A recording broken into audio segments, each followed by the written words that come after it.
ಇನ್ನು ಮತ್ತೊಂದು ಕಡೆ ವಿಧಾನಸೌಧದಲ್ಲಿ ಸಿಎಂ ಹಾಗೆ ಜಮೀರ್ ಪ್ರತ್ಯೇಕ ಚರ್ಚೆಯನ್ನು ನಡೆಸಿದ್ದಾರೆ. ಒಳ ಮೀಸಲಾತಿ ಸಭೆ ಮುಕ್ತಾಯದ ಬಳಿಕ ಪ್ರತ್ಯೇಕವಾಗಿ ಮಾತುಕತೆ ನಡೆಸಿದ್ದಾರೆ. ಎಚ್.ಕೆ. ಪಾಟೀಲ್ ಅವರ ಕೊಠಡಿಯಲ್ಲಿ ಪ್ರತ್ಯೇಕ ಮಾತುಕತೆ ನಡೆಸಿದ್ದಾರೆ ಸಿದ್ದರಾಮಯ್ಯ ಹಾಗೆ ಸಚಿವ ಜಮೀರ್. ಸಿಎಂ ಸರ್ 2 ನಿಮಿಷ ಅಂತ ಕರ್ಕೊಂಡು ಹೋದಂತಹ ಜಮೀರ್ ಕೊಠಡಿ ಒಳಗೆ ಕರ್ಕೊಂಡು ಹೋಗಿ ಜಮೀರ್ ಚರ್ಚೆಯನ್ನು ನಡೆಸಿದ್ದಾರೆ. ಇದು ಕೂಡ ಈಗ ಸಾಕಷ್ಟು ಚರ್ಚೆಯನ್ನು ಹುಟ್ಟು ಹಾಕಿದೆ, ಸಾಕಷ್ಟು ಕುತೂಹಲಕ್ಕೂ ಕೂಡ ಕಾರಣವಾಗಿದೆ. ಯಾಕಂದ್ರೆ ಇಂತಹ ಸಂದರ್ಭದಲ್ಲಿ ಪ್ರತಿಯೊಂದು ಹೆಜ್ಜೆಯೂ ಕೂಡ, ಪ್ರತಿಯೊಂದು ಮಾತುಗಳು ಕೂಡ ಸಾಕಷ್ಟು ಆಯಾಮಗಳಲ್ಲಿ ಚರ್ಚೆಯನ್ನು ಹುಟ್ಟು ಹಾಕುತ್ತೆ, ಹಾಗೆ ಸಾಕಷ್ಟು ಕುತೂಹಲವನ್ನು ಕೂಡ ಹುಟ್ಟು ಹಾಕುತ್ತೆ.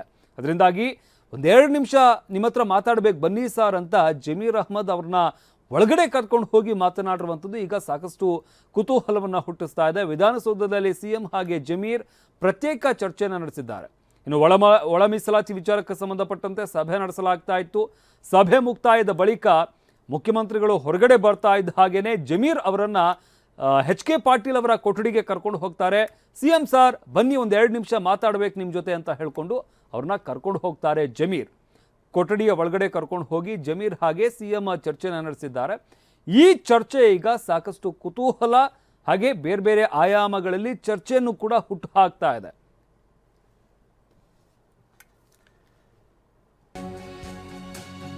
ಮತ್ತೊಂದು ಕಡೆ ಎಐಸಿಸಿ ಅಧ್ಯಕ್ಷರು ಬೆಂಗಳೂರಿಗೆ ಮತ್ತೆ ಆಗಮಿಸಿದ್ದಾರೆ. ಸದಾಶಿವನಗರದ ನಿವಾಸಕ್ಕೆ ಮಲ್ಲಿಕಾರ್ಜುನ ಖರ್ಗೆ ಎಂಟ್ರಿ ಕೊಟ್ಟಿದ್ದಾರೆ. ಮದುವೆ ಕಾರ್ಯಕ್ರಮದ ನಿಮಿತ್ತ ಬೆಂಗಳೂರಿಗೆ ಆಗಮಿಸಿದ್ದಾರೆ. ತೀವ್ರ ಕುತೂಹಲ ಮೂಡಿಸಿದ ಖರ್ಗೆ ಬೆಂಗಳೂರು ಎಂಟ್ರಿ. ಈಗಾಗಲೇ ಬೆಂಗಳೂರಿಗೆ ಬಂದಿದ್ರು, ಇಲ್ಲೂ ಕೂಡ ಸಚಿವರುಗಳ ಶಾಸಕರುಗಳ ಅಭಿಪ್ರಾಯವನ್ನ ಸಂಗ್ರಹಿಸಿದ್ರು. ಆ ಒಂದು ರಿಪೋರ್ಟ್ ಅನ್ನ ಕೂಡ ಒಂದ್ ಕಡೆ ದೆಹಲಿಗೆ ತೆಗೆದುಕೊಂಡು ಹೋಗಿದ್ರು. ರಾಹುಲ್ ಗಾಂಧಿ ಅವರಿಗೂ ಕೂಡ ಅದನ್ನ ಕೊಟ್ಟಿರುವಂತದ್ದು, ಆ ರಿಪೋರ್ಟ್ ಅನ್ನ ಸಲ್ಲಿಸಿದ್ದಾರೆ.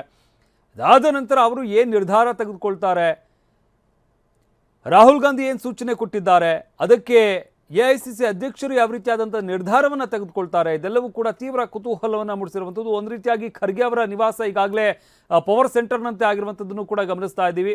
ಸದಾಶಿವನಗರದ ನಿವಾಸಕ್ಕೆ ಮಲ್ಲಿಕಾರ್ಜುನ್ ಖರ್ಗೆ ಎಂಟ್ರಿ ಆಗಿದ್ದಾರೆ. ಮದುವೆ ಕಾರ್ಯಕ್ರಮದ ನಿಮಿತ್ತ ಅವರು ಬೆಂಗಳೂರಿಗೆ ವಾಪಸ್ ಆಗಿದ್ದಾರೆ. ದೆಹಲಿಗೆ ಹೋಗಿದ್ರು, ಅಲ್ಲಿ ಒಂದಷ್ಟು ನಾಯಕರನ್ನ ಭೇಟಿ ಮಾಡಿರುವಂಥದ್ದು. ತೀವ್ರ ಕುತೂಹಲ ಮೂಡಿಸಿದ ಖರ್ಗೆ ಅವರ ಬೆಂಗಳೂರು ಎಂಟ್ರಿ ಯಾವ ರೀತಿಯಾದಂಥ ಸಂದೇಶವನ್ನು ಹೊತ್ತು ತಂದಿದ್ದಾರೆ ಅನ್ನೋದು ಈಗ ತೀವ್ರ ಕುತೂಹಲವನ್ನು ಮೂಡಿಸ್ತಾ ಇದೆ.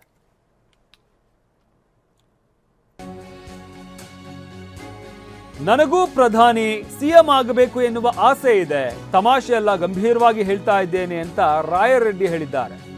ಪ್ರಧಾನಿ ಆಗಬೇಕು, ಮುಖ್ಯಮಂತ್ರಿ ಆಗಬೇಕು ಅಂತ ನನಗೂ ಆಸೆ ಇದೆ ಅಂತ ರಾಯರೆಡ್ಡಿ ಹೇಳಿದ್ದಾರೆ.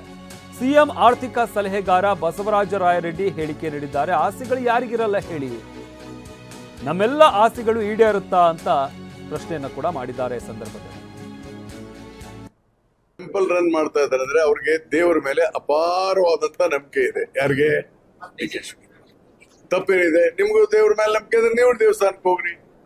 ನಿಮಗೆ ಉತ್ತರ ಕೊಟ್ಟಿರೋದು 4 ಗೋಡೆ ಮಧ್ಯೆ ಡಿಸ್ಕಷನ್ ನಮಗ್ ಗೊತ್ತಿಲ್ಲ.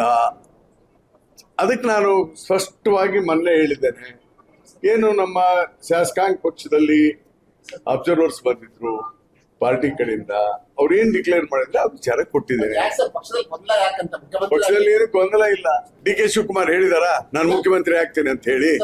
ಅವ್ರೇನಾದ್ರು ಆಗ್ತೀನಿ ಅಂತ ಹೇಳಿದಾರ? ಸಿದ್ದರಾಮಯ್ಯನವರು ಬಿಟ್ಟು ಹೋಗ್ಲಿ ಅಂತ ಹೇಳಿದಾರ? ಹೇಳಿಲ್ಲ. ಮತ್ತೆ ಇದು ಎಲ್ಲಿ ಗೊಂದಲ ಇದೆ? ಅಲ್ಲಪ್ಪ, ಯಾರಿಗೆ? ಈಗ ನಾನು ಪ್ರಧಾನಮಂತ್ರಿ, ನೋಡಪ್ಪ, ನನ್ನ ಆಸೆ ಇರೋದು ಪ್ರಧಾನಮಂತ್ರಿ ಆಗ್ಬೇಕಂತ, ಮುಖ್ಯಮಂತ್ರಿ ಆಗ್ಬೇಕಂತ. ಅಲ್ಲ ತಮಾಷೆ ಅಲ್ಲ ಇದೆ. I am telling serious. ಪ್ರಧಾನಮಂತ್ರಿ ಆಗ್ಬೇಕನ್ನ ಆಸೆ ಇದೆ, ಮುಖ್ಯಮಂತ್ರಿ ಆಗ್ಬೇಕಂತ ಆಸೆ ಇರ್ಬೋದು, ಮಂತ್ರಿ ಆಗ್ಬೇಕ. ಆಸೆಗಳು ಯಾರಿಗಿರೋದಿಲ್ಲ. ಆದ್ರೆ ನಮ್ಮ ಆಸೆ ತಕ್ಕಂಗೆ ಆಗ್ತದ? ಆದಾಗ ಒಳ್ಳೆ ಕೆಲಸಗಳನ್ನ